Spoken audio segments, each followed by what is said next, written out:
we are about to have a discussion and a class that is very, very near and dear to my heart. And I'm just excited about it all. So before we get started, I want to make sure you can see my screen so we don't have that technical difficulty that we had a little while ago. Okay, awesome. I am told you can see my screen. So I'm so excited because I have something so special today, a checklist that I have literally been living by for the past 30 years or so. And this checklist never goes out of style. It never it's just been timeless, and I'm excited about what it's going to do for you and your future and your family. So why don't we just go on and get started? On the screen now, you should see where we have been, where we are, and where we are going. And so we have made it all the way down to number 7, maximize your credit health.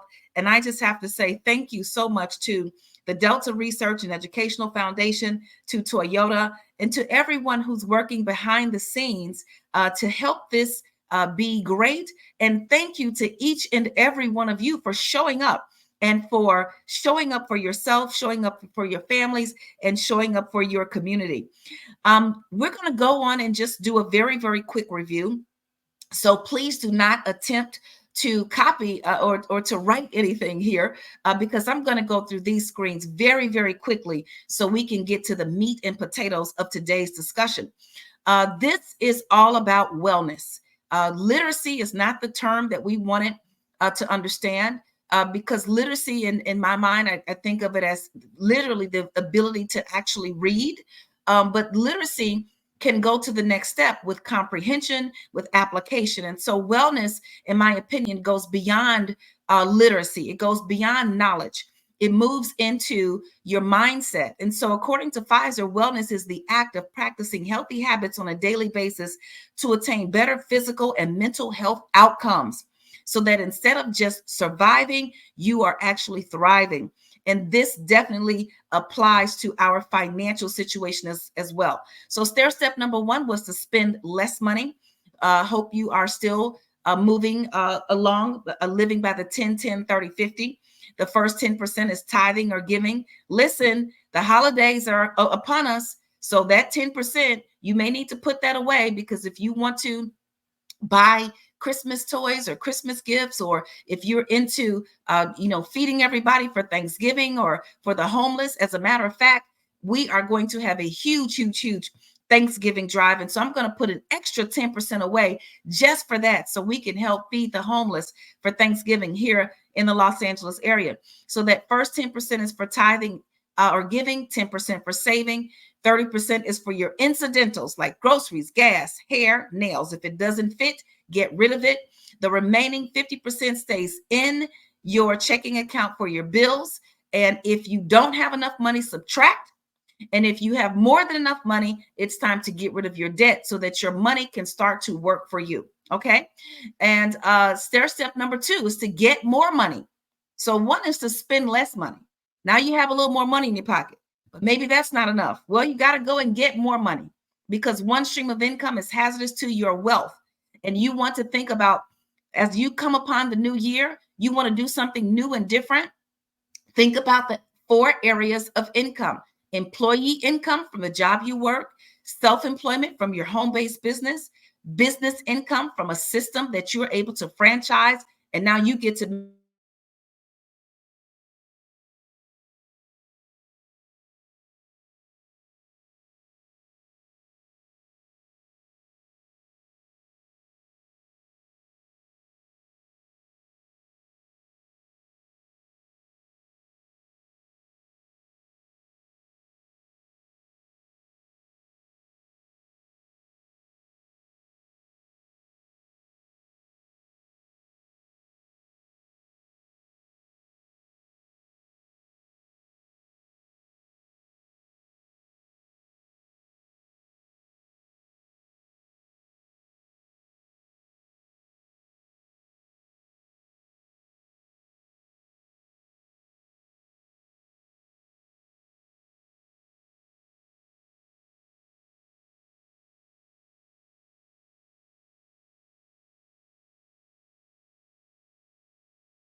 Okay, I don't know what happened there. My system completely crashed. It just literally stopped working and the screen went black. But thank goodness we were only in the review, and I'm going to speed us up so that I can get us right where we need to be before 10 minutes after the hour. So let me just go through my check here to make sure you can see my screen. Let me just make sure you can see my screen. And I'm going to ask my team if you can see my screen. Just checking to see. Yes, you can see my screen. So that is awesome and amazing.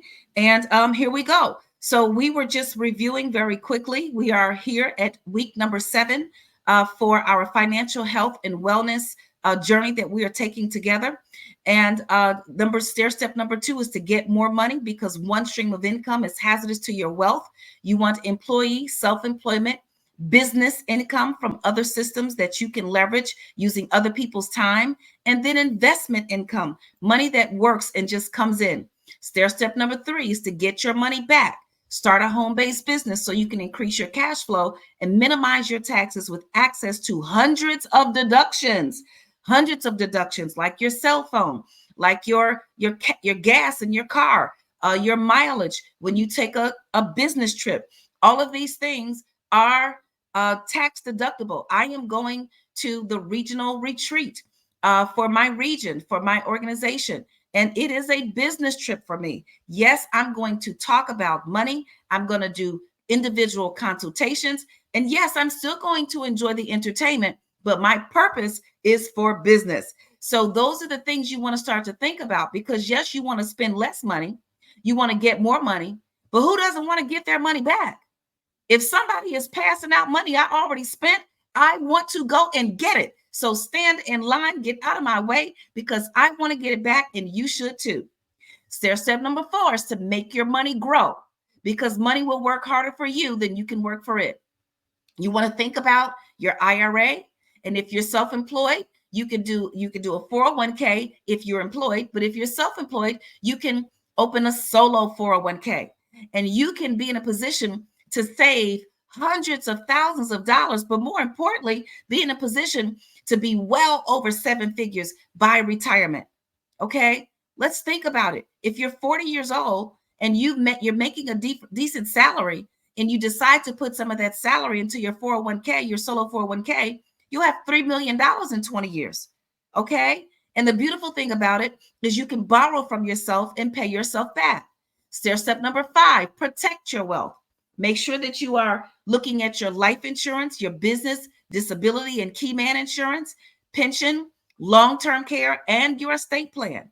This entire series is designed to help you go step by step. So do not get overwhelmed. As you check off one thing, then give yourself a pat on the back, because you are making progress. And progress is what this is all about. Stair step number 6 was to own where you live. Don't pay your landlord's mortgage, pay your own. Make sure you understand the benefits of home ownership versus renting, overcoming denials, the kitty condo, the FHA 203K. And we are underutilizing the reverse mortgage for seniors who are in dire financial straits. So we want to understand these programs. They are authorized by the federal government. No one's coming to take your house. It's all about getting the knowledge. Knowledge is not power until it is put into action. So now, great, we are right on time. Stair step number 7 is to maximize your credit. Maximize your credit health. It's better to have credit and not need it than to need it and not have it. The following excerpt that I'm going to share with you now was taken from Acts of Faith by Iyanla Vanzant. And whenever I speak about credit, I share this because this statement literally changed my life. I think I was in the middle of my first bankruptcy. I was a young mother, a young wife, a young executive, just trying to make it. Did not realize just how dire my financial situation was. It became very clear to me that once I started having children, my financial needs expanded immensely, but I did not have the discipline. So I want to share this with you, and maybe you can just even close your eyes for just a moment. Either close your eyes, but I want you to stop writing, and I want you to just listen to my voice. When you are experiencing financial chaos, your primary goal is to be free of debt. This requires discipline and structure. You may rebel against the notion of discipline because it feels as if you are being punished. But you must realize that you are punishing yourself. When you live beyond your means, if you spend without a budget, if you live without a plan, you are punishing yourself and your creditors. When you are in debt, spending money without discipline means you are spending other people's money. Let me repeat. When you are in debt, spending money without discipline means you are spending other people's money. You are withholding from the flow. You are blocking your abundance. If lack of discipline puts you in debt, only discipline will get you out. As hard as it may be, as unfair as it may seem, your money is not your money when you are in debt. Give what you have to those whom you owe if you want your money to be rightfully yours. Let me tell you, the first time I read it, I cried, I felt guilty, but more important than crying and feeling guilty, my heart changed. My heart changed and my mind changed. And although things did not change for me the next day, I started a pathway that led to where I am today. I had to take a long, hard look at what I was actually doing. And it made so much sense, even though it was so painful. It was so painful for me to recognize that when I got my paycheck, that my money did not belong to me. It belonged to the people I promised to pay. But because I was not living in order, I was refusing to, and or quite frankly, in some cases, I simply did not have the ability to pay. If I had $1,000, but I owed two, there was a shortfall. So these are the things that I want to talk about as we talk about maximizing your credit. Millions of Americans, African Americans, Latina in particular, do not enjoy the benefits of living in a free society and a democratic political system because of poor credit. It's nice to drive a fancy car, have designer clothes and jewelry, and a house full of brand new furniture. But what does it all really mean if 6 months down the line, our credit cards are charged to the max? We can't respond to financial emergencies without having to borrow money from others. We're denied the opportunity to rent a nice apartment because of poor credit history. Let me explain something to you right now. Being on this path towards financial health and wellness, it's not a choice anymore. It is a requirement.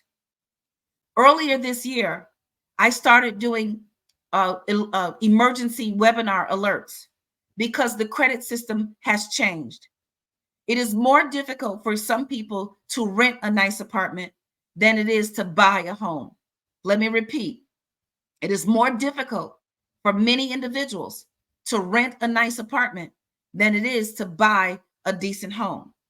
Because after the pandemic, the credit guidelines for renting have changed. One, in many cases, you need to make 3 times your rent in income. So if your rent is $2,500, they want to see that you make at least $7,500. That's very difficult for some people to show that they make 3 times their income every month. And in some cases, they're looking at your take-home pay. So it's important because at one time, if you did not have a credit score to buy, then you could rent. But now you need a good credit score to rent. So it's imperative that we maximize our credit health. If you want to purchase a car and are unable to take advantage of leasing opportunities and financing specials, whenever I go in to buy a car, first of all, I'm looking for the car that I find online that is the least expensive in its year or class, that still has a certifiable warranty. And I'm looking at what I'm going to pay. Now, sometimes I pay cash, and other times I choose to lease if it's for the business. But regardless of what I choose, I'm able to make those decisions if my credit score is working with me and not against me. Or even worse, What about if we can't take advantage of the American dream and purchase our very own home? So we want to start to think about all of the ways that our credit is able to assist us in achieving overall financial health and wellness. So I want you to think about this worldview. How can we expect respect when we are more interested in buying material things for our children than we are in teaching them responsible credit behavior? A good name is more valuable than great riches. I remember a time when it was so important to me to make sure my kids got everything they wanted for Christmas, as much as I could buy. I remember my oldest daughter, when she was 2 years old, there was only one child, but there were two parents, three shopping carts, walking through Toys R Us, buying things for Christmas. I remember one year for Christmas, buying so many gifts and charging every credit card that I had for family members and friends and everybody who was coming over. And it didn't hit me until I was still paying those same credit card bills, and they were still at the max 1 year later.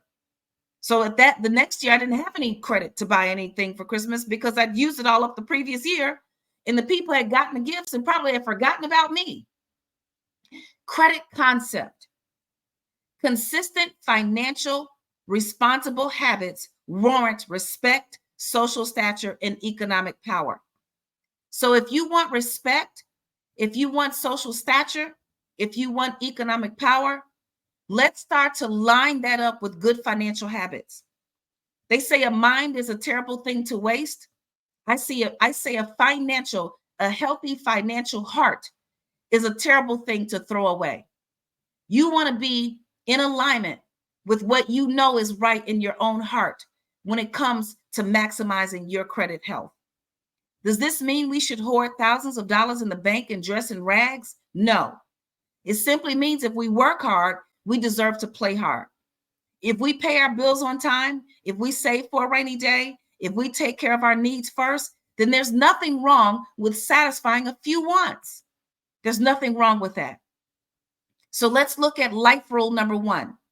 Until we become disciplined enough to handle the great responsibility and gift of credit, the primary use of credit should be to supply our needs, not satisfy our wants. Let me explain what I mean by that. Certainly you need credit if you want even just electricity. You can't go buy the electric company. So you need to use credit for that. Yes, you may need credit to purchase a vehicle. Everyone doesn't have enough money saved to go buy a car straight off of the lot. And for some people, that may not be the wisest thing to do from a healthy perspective or from a safety perspective. So you may need to get a loan to pay for a car. You may need to get credit from the electricity company. You may need to obtain credit to put braces on your teeth or to do some orthodontist work for your child. But those are needs. We don't need a credit card to buy a purse. I'll never forget. I was so in love with this one particular luxury purse company. And I'll never forget, I bought this purse in 1997. I'll never, ever forget it. I bought the purse. The mall was one of the biggest malls in the state. And I'd go there regularly. And I went to a luxury store, bought the luxury purse. I bought it on my luxury credit card. And in 6 months, I didn't even like the purse anymore. I was still paying for a purse I didn't really like. I didn't feel the same way about the purse 6 months later, but I was still paying for it. I should not have been using credit to satisfy my wants. I should only have been using necessary credit to supply my needs. And so that's what I'm proposing that we all adopt as life rule number 1. Let's take a look at another worldview. Am I expected to pay my creditors when there is no food on the table? Now, I'm going to be very honest with you. Yes, there was a time when I did not have any money at all. I filed bankruptcy during the recession of 2008, when houses were upside down, when real estate was underwater, when the stock market crashed and I lost my 401k. I was on food stamps. I was on food stamps in this century, in this lifetime. I will never, ever forget it. I could not pay anyone. I ended up choosing bankruptcy as an option, and I'll talk a little bit about that later, because I did not have the ability to do anything. Even if I got a job, putting new good money into old debt was not in my best interest. So I took advantage of the laws that allow me to wipe the slate clean. But when I wiped the slate clean, guess what? I also gave back. I gave back my beautiful luxury Lexus vehicle. I wasn't just going to pick which debt I was going to keep. I gave it all away. And I was lucky enough, I was blessed enough that a family member allowed me to purchase a $1,500 car that had no air. I had to use the actual thing on the side of the door. I don't even know what you call it, to roll up the window. There was no power, there was no air, but I also had no debt. And that car got me from one place to the next. So, credit concept. Survival dictates extreme measures. Living dictates responsible measures. You may be in a survival state. You may be in a situation that requires extreme measures. But when you get out of those extreme measures, now it's time to be responsible. Think about the way you feel when someone owes you money and they dodge you on payday, forget to return your call, or treat you like a common criminal. You know what I'm talking about. Everybody has a cousin. Everybody has a friend. Everybody has a child. Everybody has somebody who has dodged you when it was time to pay you back. What do? We become angry, resentful. We call people. And what do we say? It's not the money. It's what? The principle. Exactly. Creditors feel the same way. When we walked away with that product or service, we made a promise to pay. When you got off the phone and you signed up for your electricity, you made a promise to pay. When you went into the department store and you used your credit card to buy that new outfit, even though you already had 25 outfits, you made a promise to pay. And so if we are not able to adhere to that promise, then what we should do is we should make that same phone call. Now, had that family member or friend, and unfortunately, many of us have lost relationships. Relationships have ended because of money that we owe. So sometimes it's just best to be honest. It's always best to be honest and say, hey, I thought I was going to have the money to pay you, but I didn't. I'm living check to Monday. I didn't get my check. My check was too short, but my account is overdrawn, whatever it is. And chances are the person you're talking to is going to say, pay me what you can or pay me when you can. So life rule number 2 is what it should say at the bottom. Life rule number 2 is to treat your creditors as you would have your debtors treat you. It's very simple. It's the golden rule of life. Treat your creditors as you would have your debtors treat you. That's one of the key components of life, to treat people how you want to be treated, not how they treat you. Treat your creditors as you would have your debtors treat you. A simple phone call could change things. So now I want to move on over to the credit responsibility checklist. And let me just take a look at this credit responsibility checklist. Let me get us to another screen.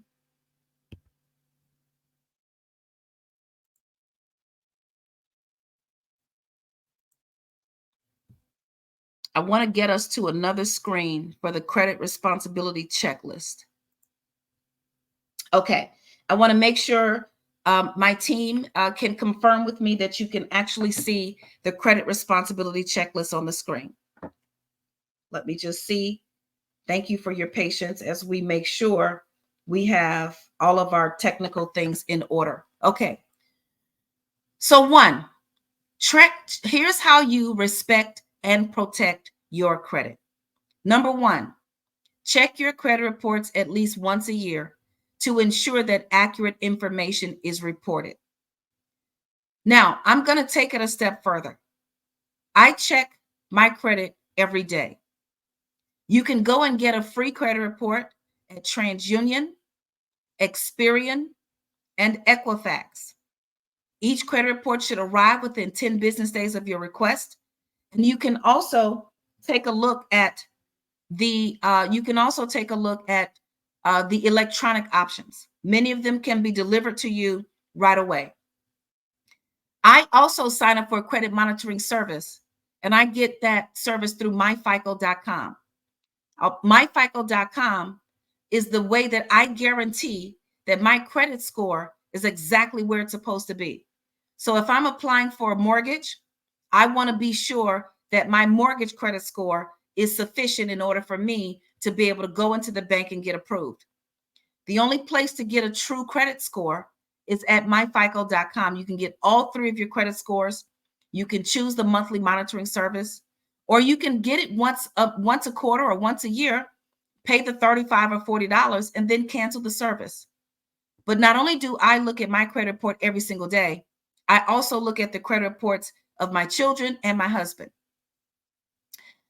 Make sure you have the following information when requesting a copy of your credit report. Make sure you know your address for the past 5 years, your telephone number, your social security, date of birth, and your gender. Make sure that that is referenced because it will be asked. Make sure your credit is reported under a consistent name. So this is something that I'm going to encourage you to take a look at. Do you use your middle initial or don't you? Do you use your entire middle name or don't you? Whenever you apply for credit, ensure that you are using the exact same process to apply for credit. That way you can more quickly identify if credit is being used unfairly and or if someone has stolen your identity. Item number 3 on the checklist. If you are not married, be cautious when applying for joint accounts. So I just want to make sure, let me just stop here because my team is telling me to hit the slideshow, but this is not a slideshow.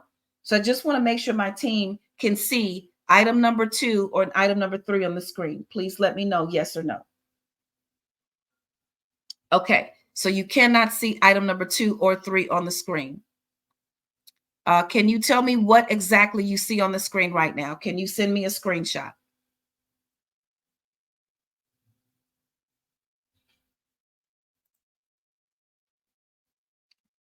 Team, please show me what you can see on the screen. And I apologize for this error. I apologize for the delay, everyone. We've still got a good time here. Please let me know what you can see on the screen, please. Okay. So the credit responsibility checklist that you should see does not look like what I'm looking at. So let me make sure you can actually see what I'm looking at. Thank you so much. Here I am. Okay, I'm going to choose this again.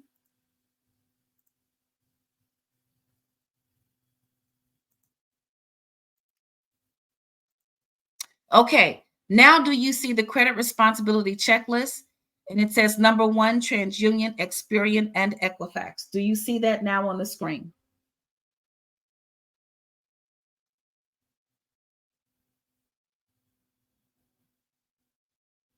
Please let me know if you see my screen. Okay, excellent. All right, here we go. So you're going to check your credit reports at least once a year. And don't worry if you missed this. I'm going to move on to number 2 and number 3 so we can get through all of the content and then go through Q&A. But you will be able to obtain this credit responsibility checklist from me. Okay, you'll be able to obtain it. Don't worry about that. Number 2, make sure your credit is reported under a consistent name. For example, John A. Smith, not Johnny Smith, not John Smith. You want to be consistent with having your credit reported so that you can quickly identify what's correct and what's incorrect. Number 3, this is very important. If you are not married, be cautious when applying for joint accounts and co-signing for other individuals. I'm also going to say if you are married, be cautious when applying for joint accounts and co-signing for other individuals. One of the things that I suggest to married couples is that you don't put every asset in both of your names. The reason why you don't want to put the assets in both names is if you get into a credit crunch and you can't pay your bills, then everybody's credit it will be ruined if a payment is missed. So it's in many cases it's better one to understand the laws of your state, because in many states you have a community property situation. So even if your name is not on the property, you own it anyway. And in other states like Illinois, it's a marital property state. So even if my husband buys the home and my name is not on the mortgage, I'm still an owner of that property because it's a marital property state. I don't need to put my name on the mortgage just to be in that position. So you want to be careful about those items. You want to be careful about co-signing, whether you're married or not. Number 4, be careful about adding your name as an authorized buyer to other people's accounts. In most cases, these accounts show up on your credit report as well. Now, I added my children as authorized users on my credit accounts. So when they turned 18, they all had exceptional credit. Everybody has credit scores in the high 700s. And I think that my oldest daughter is going to beat us all to 800. I'm very proud of that. But I also ensured that I only added them as authorized buyers to accounts that I was sure were going to have a very low balance and was going to help them.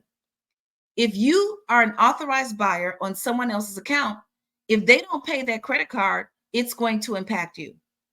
If they charge too much on the credit card, it's going to impact you. So when you are an authorized user on somebody else's account, it could hurt you, but it could also harm you. So be sure that you have the ability to see what's happening, to log into that statement, and to pay that bill if necessary. Consider applying for a secured credit card or loan in order to reestablish damaged credit or build new credit. Number 5 is very important.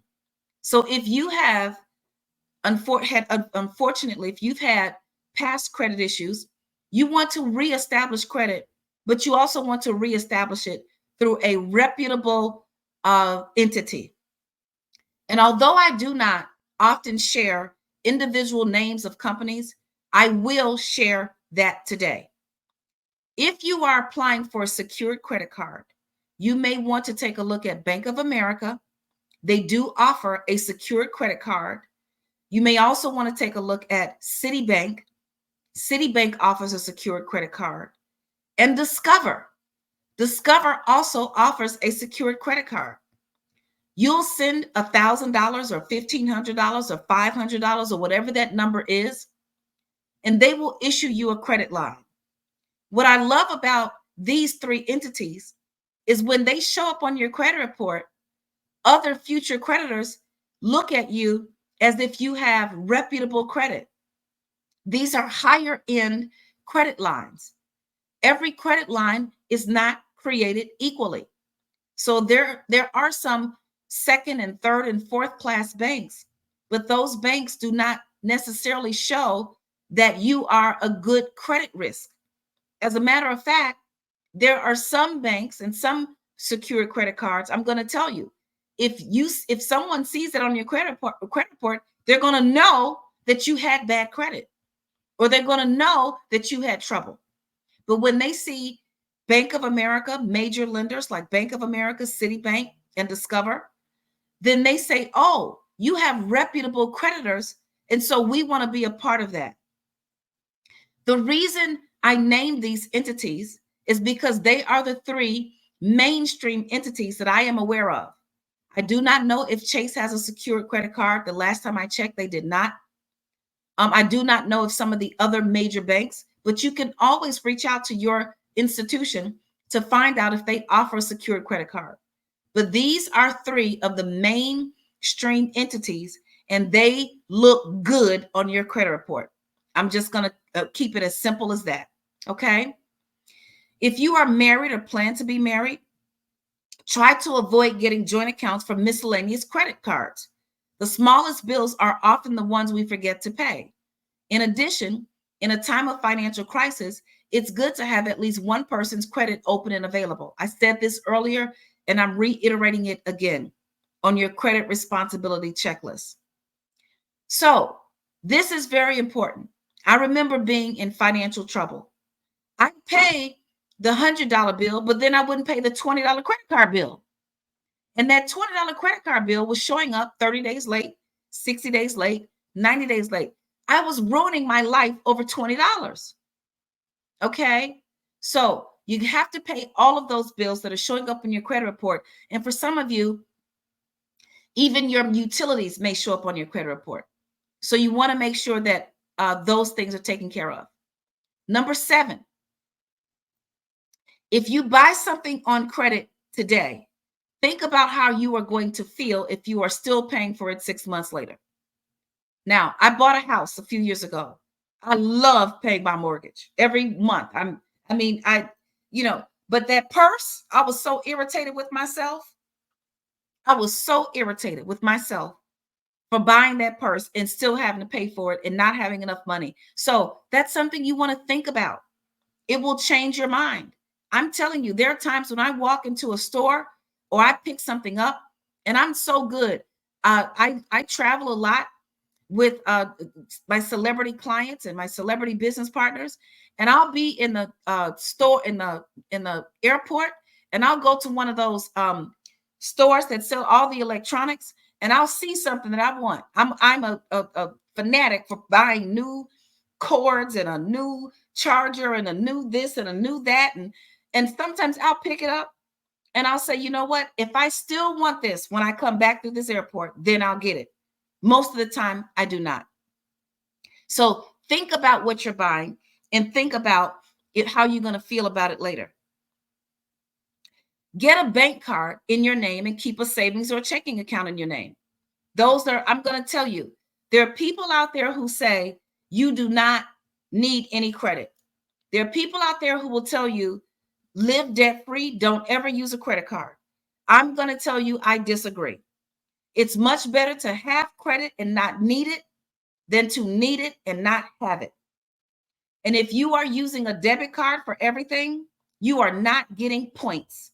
And I'm going to tell you, I get thousands of dollars of free airfare every single month because I use my credit card. I pay it off every month, and then I cash in the points for things that I'm going to pay for anyway. People say you can't get rich off of points. I say, no, you can't, but you can stay rich. You can stay healthy. You can stay wealthy. You can stay living beneath your means and having extra money. You need a savings and a checking account in your name. You cannot live solely off of Zelle. What is the other one? PayPal, Cash App. Well, if you have Zelle, chances are you do have a bank account. And you need a reputable bank account. Get a reputable bank account. It's okay to have an account with maybe your local credit union. I'm not saying don't do that, but I'm also saying get a national bank account with an entity so that you can take advantage of certain things you may need at a time in your life when you may need it. You may also be in a situation, I know people who the only account that they have is their local credit union, and then they're traveling and something happens. And so at 2:00 in the morning on a Saturday night, they can't get anyone at their credit union. Okay. So you want to make sure you have an account and you've got access to money someplace where you can get the help if you need it at odd hours of the day or weekends and on holidays. Get rid of your department store credit cards. The interest rates are ridiculously high. And if you're really in an emergency situation, you can use your bank card if it has been utilized responsibly. When they ask you, when you walk into the department store to go get a new pair of shoes or an outfit, and they tell you, hey, do you want to apply for credit so you can save 10%? You should say, no, I don't want to apply for credit so I can save 10% if I'm going to have to pay 30% when I get the bill. It doesn't add up. Okay. So we want to ensure that we are using our credit responsibly and that we've got the right kind of credit. Minimize your usage of cash station and debit cards.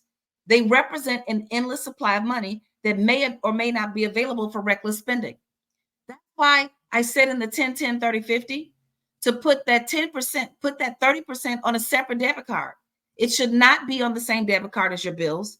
It should not be on the same, you should not be using the same debit card for your bills that you use to go out and buy lunch. They should be two separate things. So many people get lost. Some say money talks, but I say money walks away from you quietly and you don't know where it went. It would be nice if a dollar said, I'm about to roll, bounce up out of here. When you come find me, I will not be there. It would be nice if money did talk, but it does not. So you want to control that. If you get into a financial crisis, let your creditors know immediately. I'm also going to give you some sample credit letters as a part of your homework assignment and as a part of the follow-up. Respect your credit, and your credit will respect you. If you get into a situation, contact your creditor. Ask for a credit, a deferment, a forbearance, a temporary suspension of payment. Ask them for 3 months, 4 months. And at the end of that 3 or 4 months, ask them again. If you speak to someone on the phone and they can't help you, ask for their boss. If they can't help you, ask for their boss. And if you keep talking to people and you're not getting any answers, ask for the most qualified executive. Let me repeat, ask for the most qualified executive. Number 12 was to respect your credit, and your credit will respect you. Number 13, as a part of your credit, pay yourself first, start a savings plan. A savings account will increase your discipline factor and keep you from using unnecessary credit in all crisis situations. So that's another reason why saving is important, to help create an emergency fund so you do not have to always be in a situation using your credit. Teach your children and grandchildren to be financially responsible. Parents with bad credit, in some cases, have children who grow up and repeat those same cycles. Parents with good credit often have the same effect. But if you're like me and you made mistakes, don't let that stop you. Put the new practices in place today and teach your children and grandchildren and godchildren and nieces and nephews the same. Think about savings and budgeting and gifts and bonuses and allowance and working and borrowing or repaying. Teach them about the effects of all of these different things. If you have filed or will file bankruptcy, remember that this is your chance to prove yourself to yourself. You will be eligible to obtain new credit and even to purchase a new home in 2 years or less.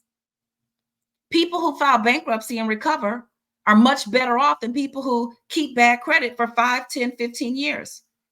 It's your opportunity to wipe the slate clean and enjoy the benefits of credit responsibility. What do we do when we sow the seed of irresponsibility, overspending, and lack of discipline? We have illness. And that illness shows up in lawsuits, judgments, headaches, stress, low self-esteem, distrust, marital problems, relationship issues. All of those deplete our wellness. But the benefits of good credit are endless. Peace of mind, tax savings, insurance, better insurance rates, employment opportunities, healthy relationships, better interest rates, self-confidence, home ownership. If you want to live in an urban community and you want to live in a newer apartment that does not have rodents and bugs, you're going to have good credit. The only places that are allowing people to live without good credit is those places where nobody wants to live. So the benefits of good credit are endless. And I want us to continue to keep all of those things in mind. Now, the last few moments of our checklist, because we lost a little bit of time because my computer crashed. So we got about 3 more minutes to go. So we're a little bit over, but then we're going to take a break and start Q&A. Here's some tips if you want to become a homeowner.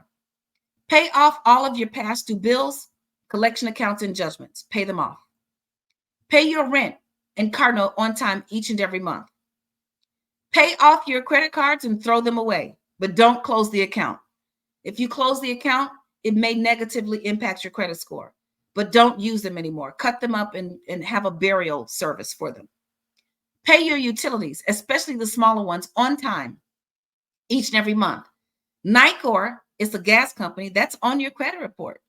Utility bill is a good source of credit when applying for a mortgage if you have no other credit sources. So some people don't have any credit. You may have to use non-traditional credit. You may have to use your light bill, your gas bill, your cable, your insurance, your cell phone, your telephone bill to show that you can pay your bills on time. That's perfectly acceptable when applying for a mortgage. You may not have a Visa or MasterCard. You may not have a card note, but you can use these items. Number 5, keep detailed records of all of your financial transactions. Keep your bank statements, your money order receipts, your paycheck stubs, canceled checks, letters to your creditors, child support stubs. Keep everything so you can document what you may need in the event of a financial transaction. Once you've demonstrated the ability to pay your bills on time consistently for a 12-month period, the dream of homeownership may be a reality. So even if you've had credit issues in the past, just focus on 12. There were 12 disciples. There are 12 months in the year. There are 12 times on the clock. Focus on the number 12. And if you can pay your bills on time for 12 months, you can most often get approved for a mortgage, and we can explain the previous poor credit situation. Be careful to ensure, that should say insure with an E, there are no overdrafts in your checking accounts. Underwriters view this as a form of credit responsibility. So no overdrafts. After Chapter 7 or Chapter 13 bankruptcy has been filed, pay all of your monthly obligations on time. Mortgage companies do not discriminate against individuals who have filed bankruptcy. However, an applicant who files bankruptcy and continues to demonstrate financial irresponsibility is a major credit risk. Date your checks. If you're still paying bills with checks, date your checks a few bills before the date bills are due, even if you have to mail them in within the grace period. So let's just say, for example, your rent is due on the 1st. Date it for the 1st. If you don't mail it in until the 3rd or 4th, at least on the 1st, if you have to show canceled checks, it shows the date, the intended date of payment. Okay, so that's one of those little tricks you can use so that you don't have to explain something later. If you've been a victim of a financial crisis, keep all paperwork that could be presented to document your situation. If you had a health issue, if there was something during COVID, if you've gone through a divorce, if you were a victim of theft or identity crisis, keep everything so you can document later what has happened to you. Mortgage companies will tend to look favorably upon your situation if you have a documentable financial crisis, such as loss of job, natural disaster, divorce, or major illness. Do not think that it's over simply because you've had a crisis in the past. In order to get approved for a mortgage, you should also be able to demonstrate a decent credit history prior to the crisis. This may all seem like you're subject to unnecessary scrutiny, but remember Iyanla's wise words.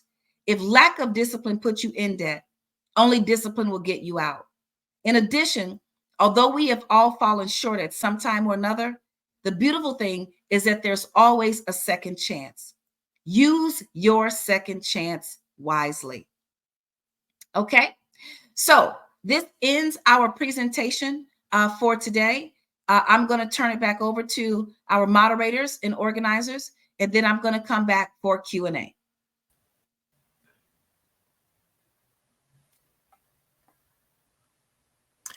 Good evening, everybody. Good evening. I am Barbara Mosley Davis. I know you were expecting Dr. Rogers, but you know it is HBUC homecoming time, and so Rogers is off at homecoming at Hampton University, and I am sitting in for her tonight. And I do have some winners tonight. We have been asking you questions and trying to find out some of the things that you've already done. But first, before I do that, I also want to say that we're going to put a link in the chat, and it's going to give you a link to a survey. And we want everyone to click on the link before we end our session tonight, but don't do it while we're talking and while you're getting this good information. But we want everyone to answer the survey, because we want to bless more additional people with prizes, if you will. And so we picked people doing the live session, but if you answer the survey later on the week, tomorrow or early next week, I will be looking at the responses and will be picking additional winners for prizes. So tonight, I want to announce the prizes that we have for tonight. We have early bird prize, and the first person on was T Tucker 66. So she will get a e-gift card of $50. Also, another e-gift card we want to give to Monica P, because she has given herself some homework. She has listed for us some of the homework that she is doing. She wants to set up an estate plan. She wants to launch a consulting business, but she has given herself some time to make sure she have all her ducks in a row in order to do that. So for Monica, you will also get a $50 e-gift card. And we tried to ask questions about things that has already occurred during the course of this series. And so several weeks ago, Dr. Richardson talked about a high yield savings account. And so we asked you the question, have you done any research? What did you find and what did you do? We have several people who did their research and actually opened a high yield savings account. Paris C is one of the people who have already opened a high yield savings account. Another person who is working on her strategies, Studious Persons. She plans to pay down her debt. She didn't say what it was or what the amount was, but it's always a good thing to pay down your debt and try to get as close to being debt-free as possible. Stephanie J.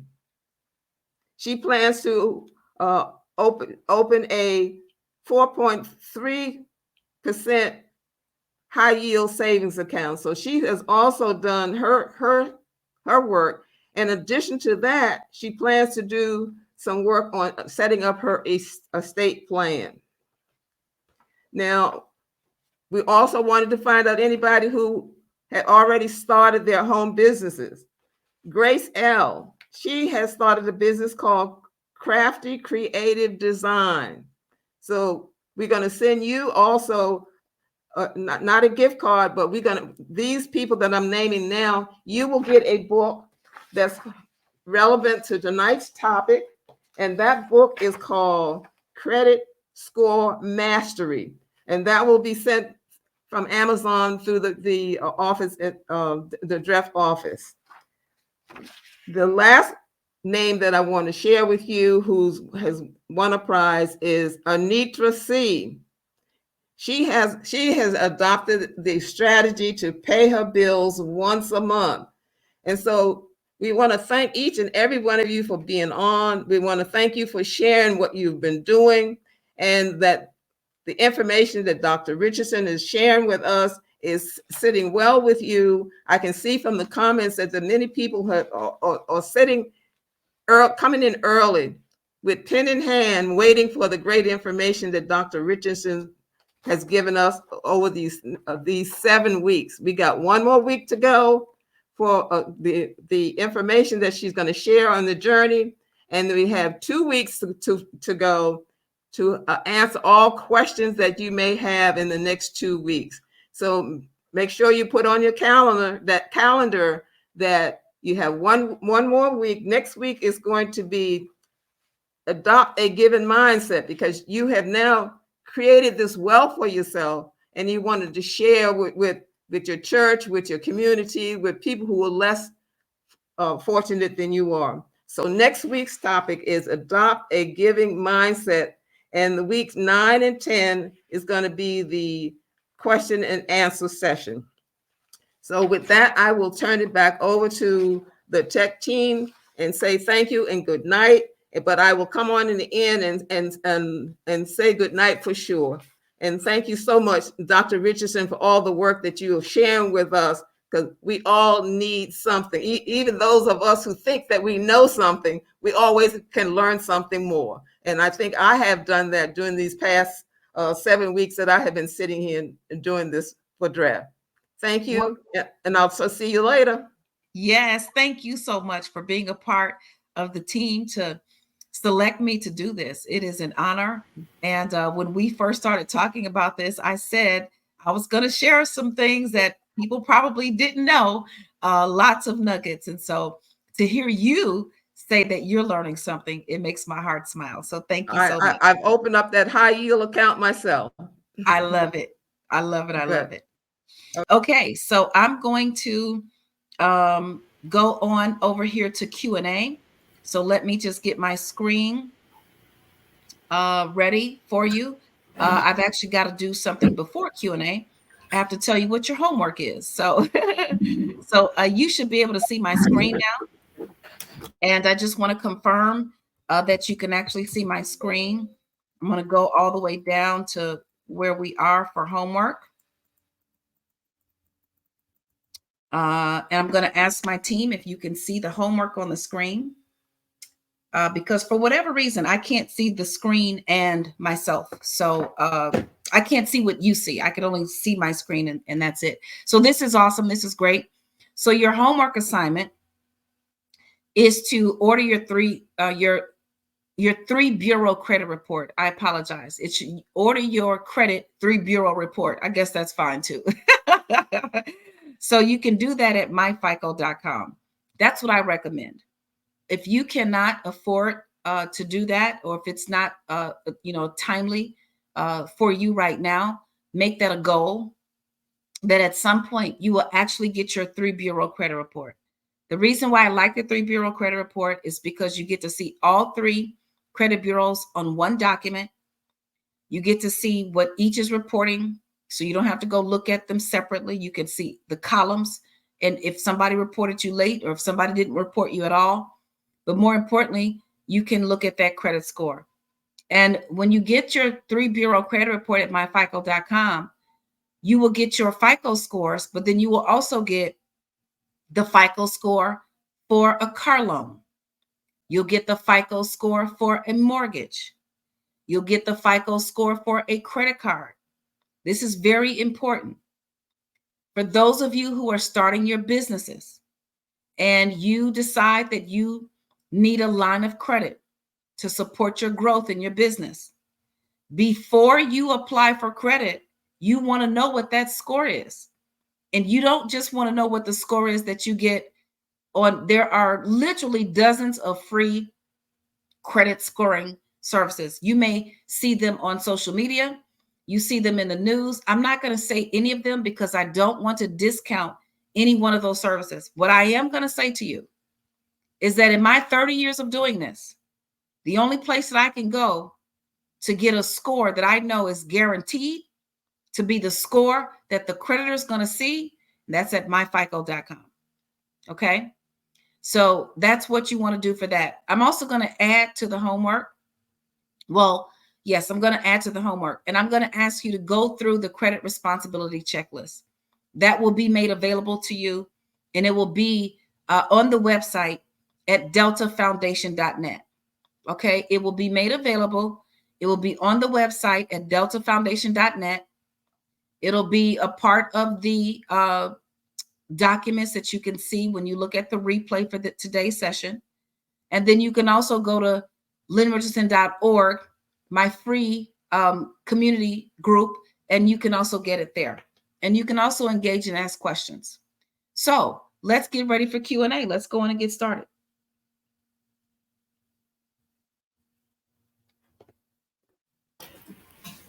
Good evening, everyone. Hello, Dr. Lynn. How do I access the Legacy Wellness Needs Assessment? The needs assessment is go to asklyn.org, and that will be sent out to you.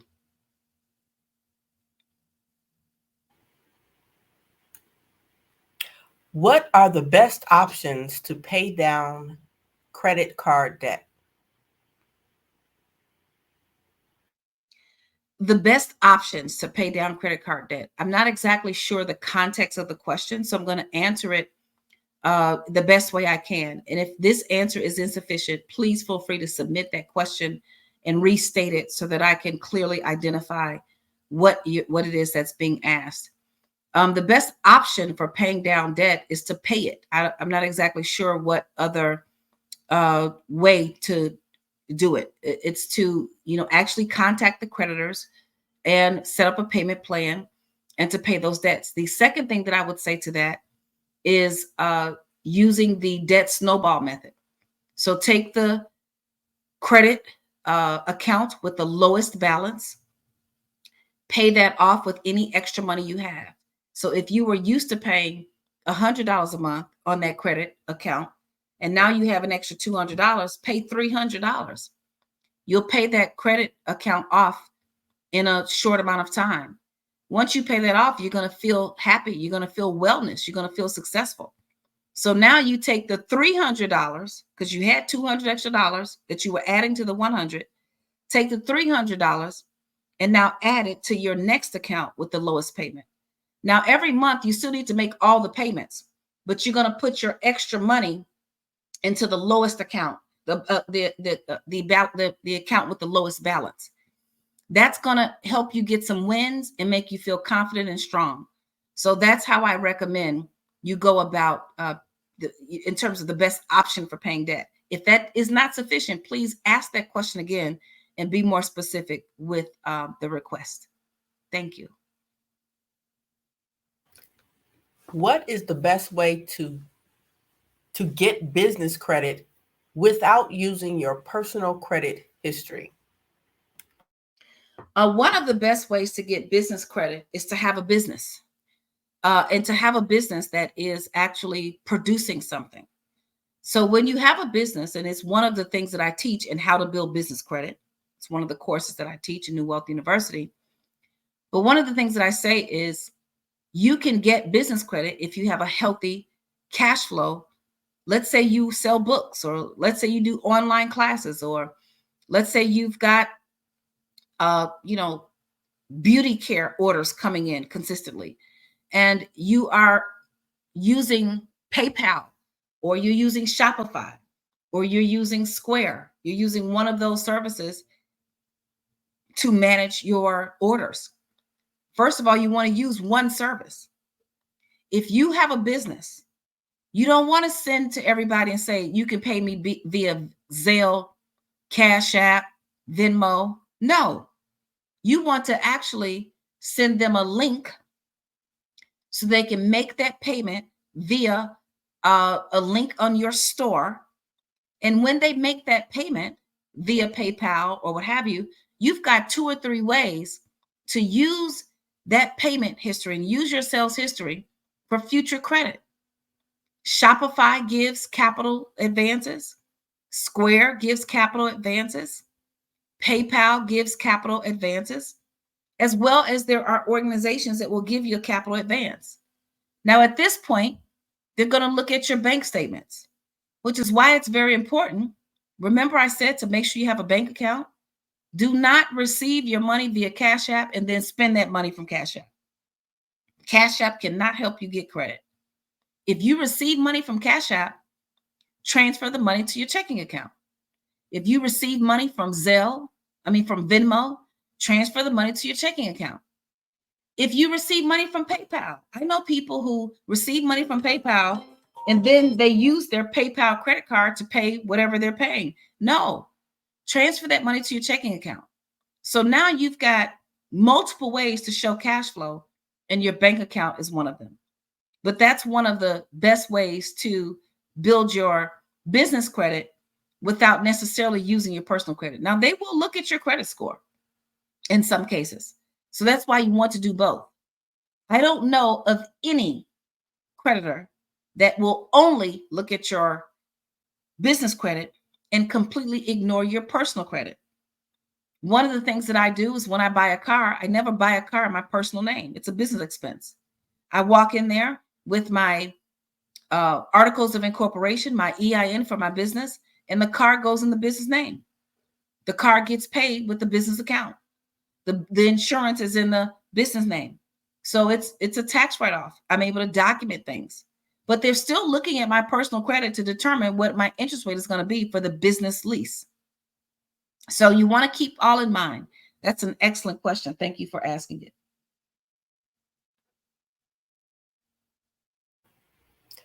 Does closing credit card accounts hurt your credit? Closing a credit card account with a long history can hurt the credit. Yes.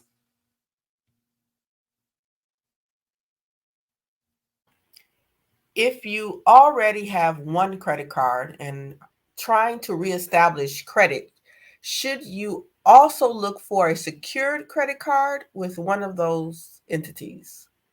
Yes. Having a secured credit card is a good idea in order to reestablish reputable credit with reputable organizations. Yes. I believe this question is referring to the credit responsibility list. They were asking what was number 13. Number 13, I don't remember, and I'm afraid to change my screen right now. So I will go and get that screen at the end. If we could do that. That sounds fair. And also remember that the entire list will be made available. Mm-hmm. Absolutely. What tips do you have for getting rid of the identity theft from your credit report? If there is identity theft, you're going to have to file a police report. You're going to need to talk to the credit bureaus every single day. You're going to need to talk to the creditor to find out who actually stole your credit and how you can track them down. You're going to have to be diligent. You're going to have to be persistent. It does not go away easily, but that's also one of the reasons why I say monitor your credit in order to maximize your credit health. Because if there's an inquiry, I know it every day. If there's anything, I also have a statement, a credit freeze on my credit report that says if anyone comes to apply for credit, you have to call me first to verify. I also have identity theft protection with Norton, with LifeLock, which is made by Norton. So I recommend that you do everything in your power to prevent yourself from identity theft. And if you are an unfortunate victim, then you're going to have to go through all those steps, and you're going to have to treat it like a part-time job, maybe even a full-time job. It's going to take your time and your energy. So do everything to avoid it if possible.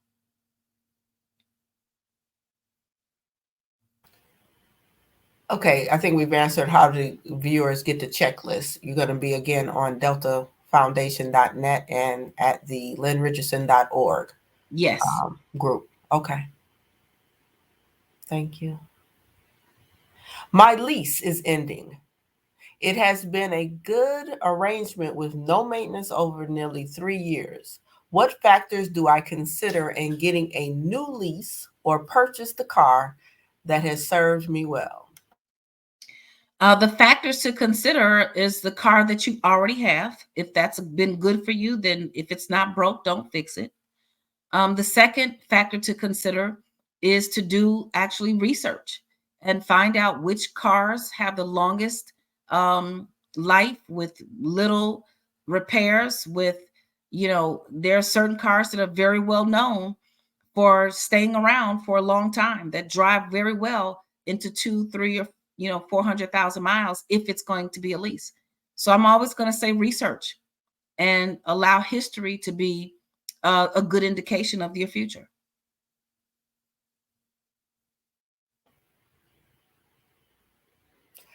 I have credit cards that have an annual fee. I don't use them, but I hate paying that monthly fee. Should I keep them open? Whether or not you're going to keep a credit card that has an annual fee is a personal decision. You've got to weigh many different things. What value does that card provide? Do you have the ability to use it for points? Can you afford it in your budget? And if you say it's an annual fee, but they're charging you monthly, then is there a way to actually make it an annual fee for a lesser amount? So that's going to be a personal decision. And there really is no yes or no. It all depends on what works for you. I have certain cards with an annual fee because of all the other benefits I get with those memberships. And then there are other cards where I wouldn't dare pay an annual fee. So that would certainly be something that you'd want to think about and weigh the pros and the cons. And if the benefits outweigh the cost, then there you go. If you are a co-signer on a student loan or car loan, can you take yourself off the account before it is paid off? If you are a co-signer, you cannot be removed from that account ever on anything. The only way to be removed from that account is to pay it off. And then even when you pay it off, it's still going to show up on your credit report. So if you co-sign for a car and you no longer want to be on that car, that person is going to have to refinance that loan, get a completely new loan without you on it in order for you to no longer be attached to that vehicle. Awesome. I have a 4.30% APY savings account. Is that considered high yield? Also, I started my home-based consulting business for research data management. Bravo. Excellent. You should look at your terminology for the account that you open to determine if it's a high yield savings account. I wouldn't be able to tell you that just by the interest rate. I wouldn't be able to say that definitively. If it's a high yield savings account, your paperwork or contact your banking institution to find out if that's exactly what you have. I wouldn't know if it's a CD. I couldn't really tell you what it is without seeing the paperwork, but you should certainly be able to find that information out with a little bit of investigating. Dr. Richardson, could you please repeat the homework? The homework is to, and it's on the screen now, it's to order your 3-bureau credit report at myfico.com. And it's also to go through the credit responsibility checklist. And that will be made available at deltafoundation.net. And it's also going to be available at lynnrichardson.org. And you can always also ask me any question at asklynn.org and get those answers as well. So if you pay off a credit card or pay off credit cards and leave open and not use, how will that affect your credit score? A low balance or zero balance is going to be healthy for the credit report. Now, at some point, the creditor may close the account if you never use it, which that could in turn hurt you if there's enough history there. So if you're going to have a credit card, it may be a good idea to use it every now and then. But having a credit card open without using it is good for your debt to income ratio. It means you have a zero balance and a high credit limit. That's a great thing. You just want to be careful about the number of times. I've actually had a couple of situations where credit cards were closed for family members of mine because they never used them. All right, that looks like we got one more. All right, the 6 months of savings, is that based on nets or gross income? I love that one. That should be for your monthly bills. Whatever your monthly living expenses are, you want 6 months worth of monthly living expenses.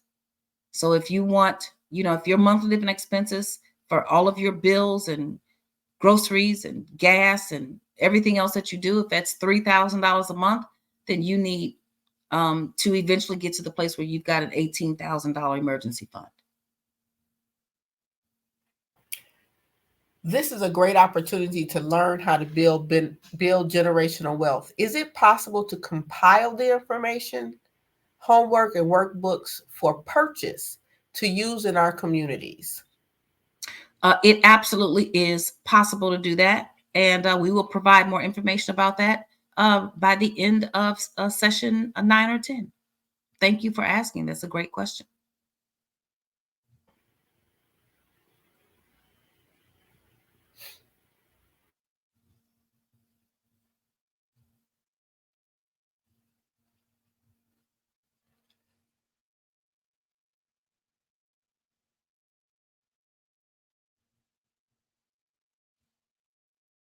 I'm sorry, I was on mute. My husband has an LLC for public speaking. If he wants to invest, does he need a different LLC if he wants to invest? I don't know the answer to that question because I don't know what the setup of the LLC look like. The LLC will stipulate the organizing documents will state what can be done. And so without having that knowledge, I wouldn't be able to say if the LLC needed to be different.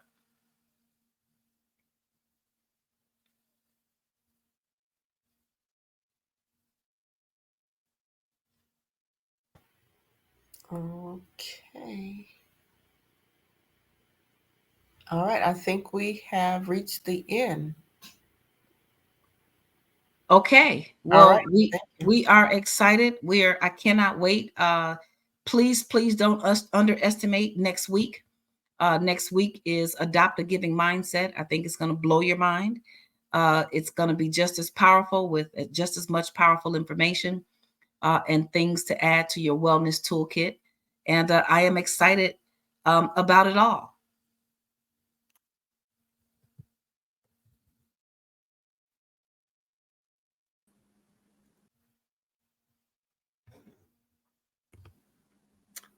Thank you so much, Dr. Lynn. You always give us wonderful information to live by. Thank you so much. Thank you. Okay, I earlier when I made my announcements of the winners, I failed to tell you that what we want is your information to be sent to FHWP@deltafoundation.net. That information has been scrolling across the screen. We want your name, your address, and your telephone number or email address so that we can make sure that we get to you the information or the prizes that we have specified tonight. And again, want to remind you, everyone, please do the survey. The Survey Monkey link is in the chat. Please make sure you complete that survey. Now, what we're going to do that survey every week.